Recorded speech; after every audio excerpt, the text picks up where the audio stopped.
नमस्कार दोस्तों, जय हिंद। आपके अपने YouTube चैनल पर स्वागत है। वीडियो स्टार्ट करने से पहले सभी चैनल को सब्सक्राइब कर ले और बेल आइकन को दबा ले, जिससे आने वाली हर एक नई वीडियो की नोटिफिकेशन आपके पास सबसे पहले पहुंच सके। तो चलिए वीडियो स्टार्ट करते हैं।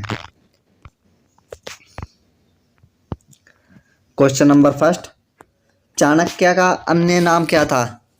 तो चाणक्य का अन्य नाम था विष्णुगुप्त। सेकंड, किसकी तुलना मैकियावेली के प्रिंस से की जाती है? मैकियावेली के प्रिंस से की जाती है, वो की जाती है कौटिल्य के अर्थशास्त्र है। जो मैकियावेली ने प्रिंस नामक पुस्तक लिखी थी, ऐसी ही कौटिल्य ने अर्थशास्त्र पुस्तक लिखी है। नेक्स्ट, वह शासक कौन था जिसने राज सिंहासन पर बैठने के लिए अपने बड़े भाई की हत्या कर दी थी? गद्दी हत्याने के लिए अपने बड़े भाई को ही मौत के घाट उतार दिया था। वो कौन थे? वो थे अशोक। नेक्स्ट,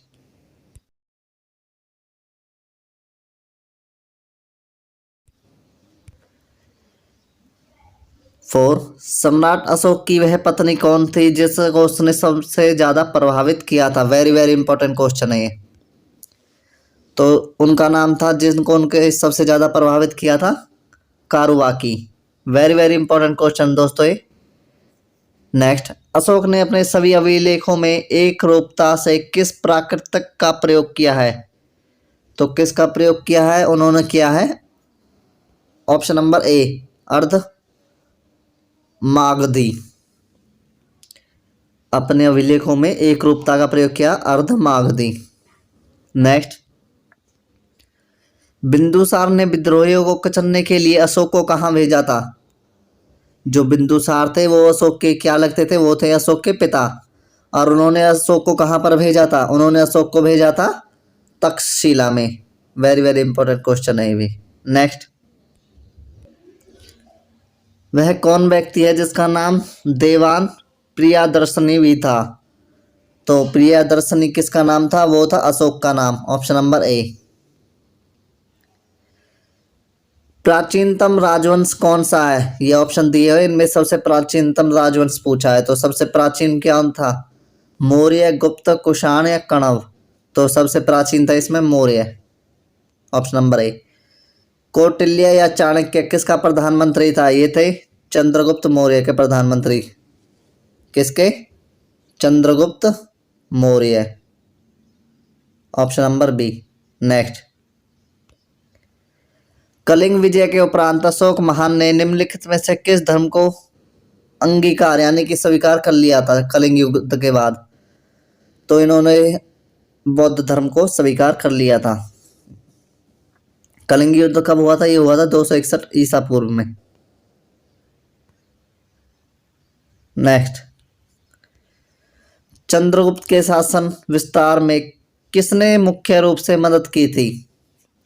जो चंद्रगुप्त था उसने अपने शासन का विस्तार किया था, अपने राज्य को बढ़ाया था। तो इस समय किसने मदद की थी? उसमें मदद की थी चाणक्य ने। नेक्स्ट, सांची किस कला का? वे मूर्ति कला का निरूपण करता है। वो करता है बौद्ध का। नेक्स्ट, प्राचीन भारत का है प्रसिद्ध शासक जिसने अपने जीवन के अंतिम दिनों में जैन धर्म को अपना लिया था। तो जैन धर्म को अपना लिया था, वो थे चंद्रगुप्त मौर्य। नेक्स्ट, अंतिम दिनों में अपनाया था। मौर्य साम्राज्य की स्थापना किसने की थी? तो मौर्य साम्राज्य की स्थापना की थी चंद्रगुप्त मौर्य ने। नेक्स्ट, मौर्य साम्राज्य में प्रचलित मुद्रा का नाम क्या था? जो मौर्य साम्राज्य था उसमें प्रचलित मुद्रा को क्या कहते थे? मुद्रा को कहते थे हम पण। Option number A. नेक्स्ट, निम्नलिखित में से कौन मौर्य वंश का शासक नहीं है? ये ऑप्शन दिए हैं, इसमें पूछा मौर्य वंश का शासक नहीं है। तो बिंदुसार, चंद्रगुप्त मौर्य ने तो उसकी स्थापना की थी। बिंदुसार भी थे और बिंदुसार के बेटे थे अशोक। तो कौन नहीं थे? वो अजातशत्रु नहीं थे। ऑप्शन नंबर ए इसका करेक्ट हो जाएगा। मौर्य वंश का संस्थापक नहीं थे, अजातशत्रु। नेक्स्ट, निम्नलिखित में से कौन अशोक का उत्तराधिकारी का, जो अशोक के उत्तराधिकारी का नाम पूछा, तो अशोक के उत्तराधिकारी का नाम था कुणाल। मुद्रा राक्षस का लेखक किसने किया है? मुद्रा राक्षस किसने लिखी है? तो वो लिखी है विशाखा दत्त ने। वेरी वेरी इंपॉर्टेंट क्वेश्चन है ये भी। नेक्स्ट, विशाखा दत्त के प्राचीन भारतीय नाटक मुद्रा राक्षस की विषय वस्तु क्या थी? जो उन्होंने मुद्रा राक्षस किताब लिखी थी उसमें मुख्य चीज क्या नोटिस की थी? तो उन्होंने नोटिस किया था चंद्रगुप्त मौर्य के समय के राज दरबार की दो ध्रुविक सिंधियों के बारे में। Option number D. Next, Malwa, Gujarat एवं महाराष्ट्र किस शासक ने पहली बार जीते थे? तो ये जीते थे चंद्रगुप्त मौर्य ने। Option number D. नेक्स्ट, किसने सहिष्णुता, उदारता और करुणा के त्रिवध आधार पर राजवंश की स्थापना की थी? तो ये की थी अशोक ने। नेक्स्ट, किस शहर में अशोक के शिलालेख नहीं मिले हैं? तो किस शहर के अंदर नहीं है? वो है गिरनार के अंदर नहीं है। कंधार में भी है, पाटलिपुत्र में भी है, टोपरा में भी है। नेक्स्ट, अर्थशास्त्र का लेखक समकालीन था? तो ये किसके समकालीन थे? चंद्रगुप्त के। अर्थशास्त्र से चंद्रगुप्त, कौटिल्य ने लिखी थी ना ये। नंदवंश के पश्चात मगध पर किस राजवंश ने शासन किया था? तो वो किया था मौर्य वंश ने। नेक्स्ट, मौर्य काल में शिक्षा का सर्वाधिक प्रसिद्ध केंद्र क्या था? तो सर्वाधिक जो प्रसिद्ध केंद्र था वो था तक्षशिला। और फिलहाल ये तक्षशिला कहाँ पर है? पाकिस्तान। मेगास्थनीज की पुस्तक का नाम क्या है? तो उनकी पुस्तक का नाम पूछा है, उसकी पुस्तक का नाम क्या है? मेगास्थनीज की इंडिका। नेक्स्ट, जिसके ग्रंथ में चंद्रगुप्त मौर्य के विशिष्ट रूप का वर्णन हुआ है वह है? तो वह कौन सी है? वो है विशाखा दत्त की पुस्तक थी वो। नेक्स्ट, वह स्तोत्र जिसमें पाटलिपुत्र के प्रशासन का वर्णन उपलब्ध है वह है? पाटलिपुत्र के वर्णन किस में है? वह कौन सी पुस्तक है? उसका नाम है इंडिका। नेक्स्ट, अशोक के शिलालेखों में प्रयुक्त भाषा, जो अशोक ने शिलालेख बनवाए थे उसमें कौन सी भाषा का प्रयोग किया था? उसमें उन्होंने प्रयोग किया था प्राकृतिक भाषा का। वेरी वेरी इंपॉर्टेंट क्वेश्चन है ये भी। नेक्स्ट, निम्नलिखित में से किस मौर्य राजा ने दक्कन की विजय प्राप्त की थी? दक्कन में किसने विजय प्राप्त की थी? वो की थी चंद्रगुप्त ने। मेगास्थनीज ने भारतीय समाज को कितनी श्रेणियों में विभाजित किया था? तो उन्होंने विभाजित किया था 7 श्रेणियों में। नेक्स्ट, कौटिल्य के अर्थशास्त्र में किस पहलू पर प्रकाश डाला गया है? तो वो डाला गया है, अर्थशास्त्र पुस्तक थी उसमें राजनीतिक नीतियों के बारे में। नेक्स्ट, निम्नलिखित में से कौन सा क्षेत्र अशोक के साम्राज्य में सम्मिलित नहीं था? सम्मिलित नहीं था का पूछा है, तो कौन सा? श्रीलंका। क्योंकि अफगानिस्तान, बिहार और कलिंग इन पर उन्होंने शासन था और कलिंग का उन्होंने युद्ध भी लड़ा था।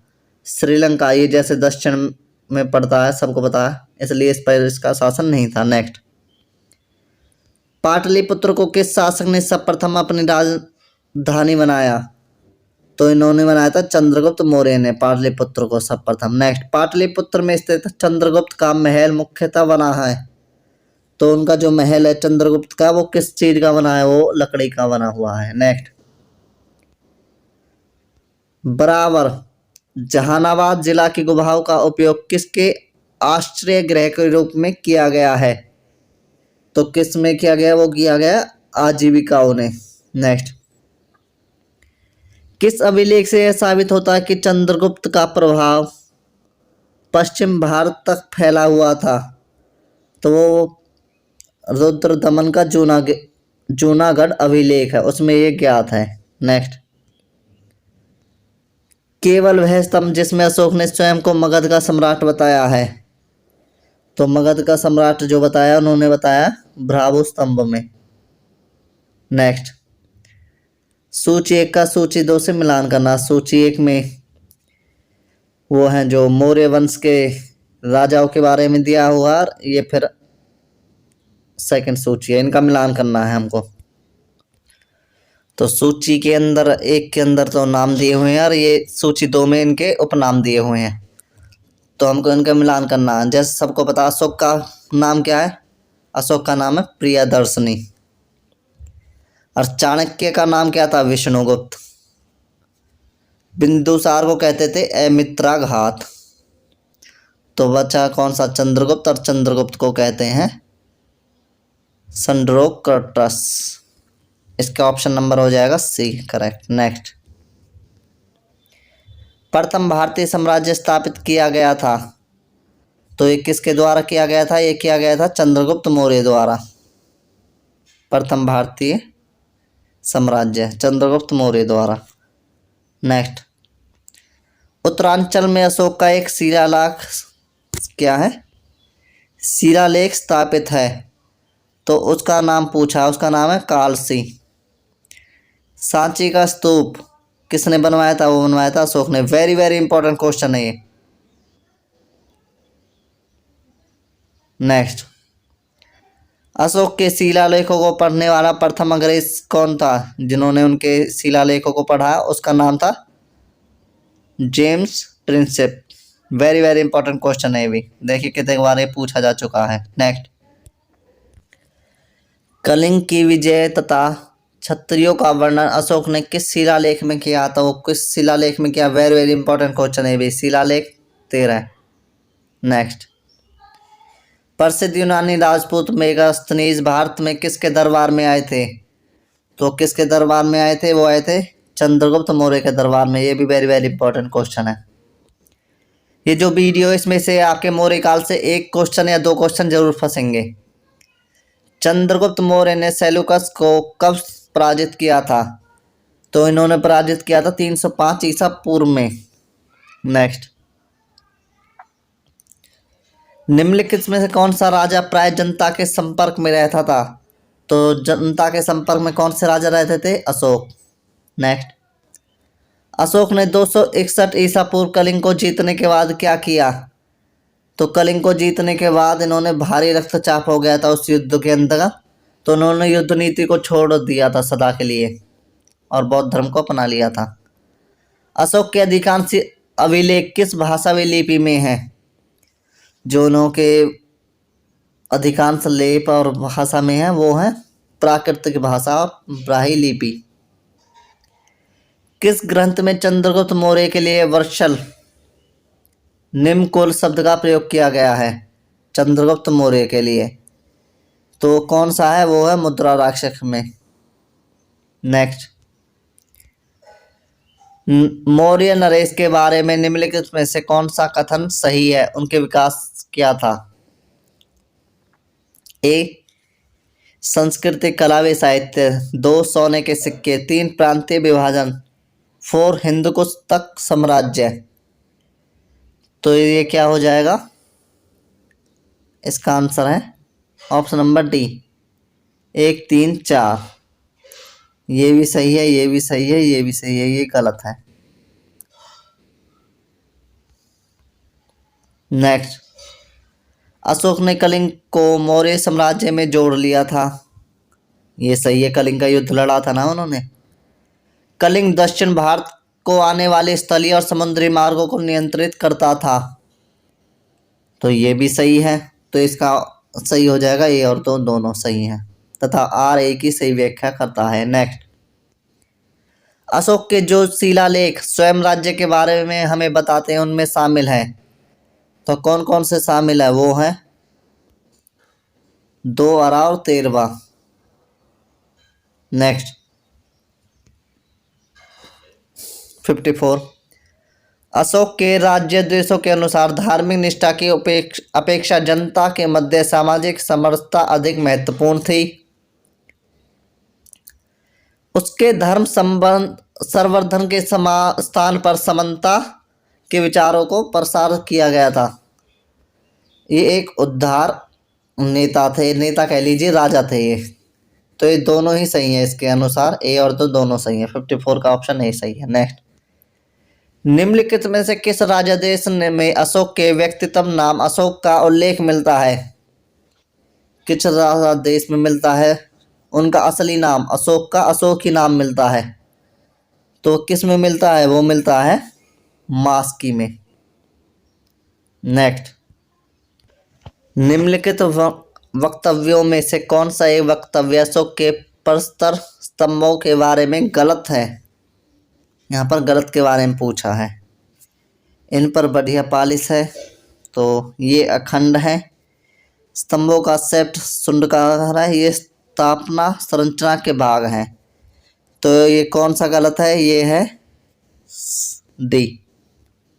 नेक्स्ट, श्रीनगर की स्थापना किस मौर्य शासक ने की थी? तो ये की थी अशोक ने। वेरी वेरी इंपॉर्टेंट क्वेश्चन है। सूची 1 का सूची 2 से मिलान करना है। सूची 1 में प्रांत है, सूची 2 में राजधानी है। तो इनका मिलान करना, मिलान क्या हो जाएगा? उत्तरापथ, दक्षिणापथ, अवंती राष्ट्रीय और प्राची यानी कि पूर्वी प्रदेश। तो अवंती जो राष्ट्रीय था उसकी राजधानी थी उज्जैनित्री, और उत्तरापथ की तक्षशिला, दक्षिणापथ की सुवर्णगिरी और प्राची यानी कि पूर्वी प्रदेश की पाटलिपुत्र। तो आमने सामने सही है, तो ऑप्शन नंबर ए करेक्ट हो जाएगा। नेक्स्ट, किस ग्रंथ में शूद्रों के लिए आर्य शब्द का प्रयोग किया गया है? तो किस में किया गया है? वो किया गया अर्थशास्त्र में। अशोक ने अपने राज्याभिषेक के चौथे वर्ष में नियोग या निर्योग के प्रभाव से प्रभावित होकर किसे बौद्ध धर्म की दीक्षा ली? तो ये किससे ली थी? ये ली थी उन्होंने उपगुप्त से। अशोक ने बौद्ध धर्म की शिक्षा उपगुप्त से ली थी। नेक्स्ट, किसने पाटलिपुत्र को पोलीब्रोथा कहा था? तो ये किसने कहा था? ये कहा था मेगास्थनीज ने। मौर्य काल में एग्रोनोमाई किसे कहा जाता था? एग्रोनोमाई कहा जाता था सड़क निर्माण करने वाले अधिकारी को। नेक्स्ट, मौर्य काल में गुप्तचरों को क्या कहा जाता था? तो उनको कहा जाता था गूढ़ पुरुष। नेक्स्ट, किस श्रीलंकाई शासक ने अपने आप को मौर्य सम्राट अशोक के आदर्शों के अनुरूप ढालने की कोशिश की? तो किसने की थी? वो की थी तिस्त ने। किस जैन धर्म में, जैन ग्रंथ में चंद्रगुप्त मौर्य के जैन धर्म को अपनाने का उल्लेख मिलता है? तो ये मिलता है ऑप्शन नंबर बी, परिशिष्ट पर्वन के अनुसार। किस महीने में मौर्यों का राजकोषीय वर्ष आरंभ होता था? तो वो आरंभ होता था आषाढ़ यानी कि जुलाई में। नेक्स्ट, निम्नलिखित में से किस दक्षिण भारतीय जातियों का उल्लेख अशोक के शिलालेख में किया गया है? तो किस में किया गया है? चोल के अंदर भी किया गया है, पल्लव नहीं है, पांड्य, सत्यपुत्र और केरल पुत्र। ऑप्शन नंबर ए करेक्ट है इसका। ये भी गलत है और ये भी गलत है। नेक्स्ट, अशोक के बारे में जानने के लिए सबसे महत्वपूर्ण स्तोत्र कौन से हैं? तो वो शिलालेख, जो उन्होंने शिलालेख बहुत बनवाए थे, यही इनके महत्वपूर्ण हैं, बट ये अधिकतर पढ़े नहीं गए हैं। अशोक के काल में कौन सी लिपि दक्षिण भारत में परिवर्तित हुई थी? कौन सी लिपि हुई थी? वो हुई थी ब्राह्मी लिपि। नेक्स्ट, अशोक का अभिलेख भारतीय उपमहाद्वीप के बाहर भी पाया गया है। निम्नलिखित में से किस देश में पाया गया? वो पाया गया अफगानिस्तान में। अफगानिस्तान भी तब भारत का ही भाग था। एक चीन नहीं था, नेपाल भी था, बर्मा, ये सभी भारत के थे, लेकिन ये चीन नहीं था। ऑप्शन नंबर ए करेक्ट है इसका। नेक्स्ट, अत्यंत पालिश किए गए एक अशोक स्तंभ जिसमें पांडु रचित बालू काशम के एकल टुकड़ों में तक्षित किए गए हैं, उन्हें साधारण कहाँ की खदानों से निकाला गया है? तो उनको निकाला गया था कहाँ से? वो निकाला गया था मिर्जापुर के समीप चुनारों से। नेक्स्ट, भारतीय लिखने की कला नहीं जानते, ये किसने कहा था? ये कहा था मेगास्थनीज ने। यही आया था, बहुत बड़ा पढ़ा लिखा। नेक्स्ट, किस मौर्य सम्राट ने एक विदेशी राजा सीरिया के मौर्य राजा थे। विदेशी राजा सीरिया के एंटियोकस एक से अंजीर, शराब और दार्शनिक को भारत भेजने का आग्रह किया था। तो किसने किया था? वो किया था बिंदुसार ने। नेक्स्ट, अशोक द्वारा कलिंग पर चढ़ाई की जानकारी लिए कौन सा महत्वपूर्ण स्तोत्र है? जो उन्होंने कलिंग पर चढ़ाई की थी उसके लिए कौन सा है? वो 13वां शिलालेख। नेक्स्ट, बिंदुसार की मृत्यु के समय अशोक किस प्रांत का गवर्नर था? बिंदुसार अशोक के पिता थे। तो जब बिंदुसार की मृत्यु हुई थी उस समय अशोक कहाँ का गवर्नर, यानी कि वो था उत्तराधिकारी कह लीजिए, गवर्नर कह लिए, वो था उज्जैन का। वेरी वेरी इंपॉर्टेंट क्वेश्चन है ये भी। किस शिलालेख में अशोक ने घोषणा की कि सारी प्रजा मेरी संतान है? तो ये किस शिलालेख में किया? ये किया पृथक, यानी कि पहला ही जो उसका था कलिंग, पृथक कलिंग शिलालेख में। कौन सी घोषणा युद्ध और हिंसा के प्रति अशोक के आंतरिक दुख को स्पष्ट करती है? तो ये करती है कलिंग का पृथक कविलेख। नेक्स्ट, किस शिलालेख में अशोक ने घोषणा की है कि घोषणांकित की है, किसी भी समय चाहे मैं खाता रहूं या रानी के साथ विश्राम करता रहूं, मैं अपने अंतशाला में रहूं, मैं जहां भी रहूं, मेरे महामात्य मुझे सार्वजनिक कार्य के लिए संपर्क कर सकते हैं। तो ये किस में कहा गया था? ये कहा गया था छठे शिलालेख में। निम्नलिखित में से कौन अवरोही क्रम में मौर्य प्रशासन के उत्तराधिकारी का नाम बताता है? तो ये कौन सा बताता है? ये बताता है ऑप्शन नंबर ए, प्रादेशिक राजुक युक्तक। विष्टि क्या है? विष्टि है वेगारी, ऑप्शन नंबर बी। मौर्य काल में सीता से क्या तात्पर्य है? तो सीता किसके लिए प्रयोग किया जाता था? वो किया जाता था राजकीय भूमि से प्राप्त आय को। नेक्स्ट, मौर्य काल का सबसे अच्छा नमूना कौन सा है? सबसे अच्छा नमूना है स्तंभ, और सबसे ज्यादा स्तंभ बनवाए थे अशोक ने। कहाँ से प्राप्त अभिलेखों में मौर्य काल में अकाल, सूखा जैसे देवी प्रकोप के समय राजा द्वारा राहत कार्य में किया जाने विवरण मिलता है? तो उस विवरण को कहते हैं महास्थान, बांग्लादेश, सौगरा, उत्तर प्रदेश। अशोक ने श्रीलंका में बौद्ध धर्म का प्रचार करने हेतु किसे भेजा था? Very very important question 84। तो किसको भेजा था? ये भेजा था अपने पुत्र और पुत्री को। पुत्र और पुत्री, पुत्र का नाम था महेंद्र और पुत्री का नाम था संघमित्रा। ऑप्शन नंबर ए और बी, सी। नेक्स्ट, अशोक के मनसेहरा पाकिस्तान एवं सहवाजगढ़ी पाकिस्तान से प्राप्त बृहत शिलालेखों में किस लिपि का प्रयोग किया गया है? तो वो किया गया खरोष्टी लिपि का। नेक्स्ट, कहाँ से अशोक के दिव्य भाषाई ग्रीक और आरामाइकाई, ये क्या आरामकाई अभिलेख प्राप्त हुए हैं?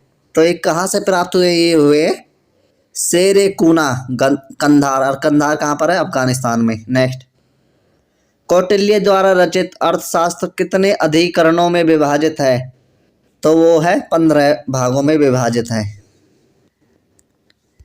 ऑप्शन नंबर डी, 15 भागों में।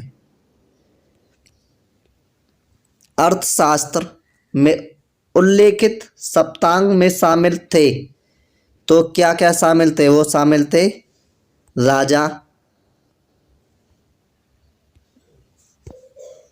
क्या राजा, क्षेत्र, प्रशासन और कोष। ऑप्शन नंबर ए सही हो जाएगा। 89, अशोक का समकालीन तुर्मे कहाँ का राजा था? अशोक के समकालीन एक राजा का नाम था तुर्मे, वो कहाँ का राजा था? उसके बारे में पूछा, वो मिस्र के राजा थे। किसके शासनकाल में डायमेकस यानी कि डिमेकस भारत आया था? तो वो आए थे बिंदुसार के समय में। नेक्स्ट, और ये इस वीडियो का हमारा लास्ट क्वेश्चन है। प्लीज़ चैनल को सब्सक्राइब कर लिए और वीडियो को भी लाइक कर देना, जिससे आपने वाली हर एक वीडियो आपके लिए ऐसे ही हम लेके आते रहेंगे। कोई भी दिक्कत हो कमेंट करके ज़रूर बताएं। निम्नलिखित में से अभिलेखों में किस में अशोक का नाम उल्लेख हुआ है? अशोक का नाम मिला है, कौन सा अभिलेख है वो है ऑप्शन नंबर ए, गुजरा अभिलेख। दोस्तों इसी के साथ ये वीडियो समाप्त होती है। So thank you, take care, bye bye.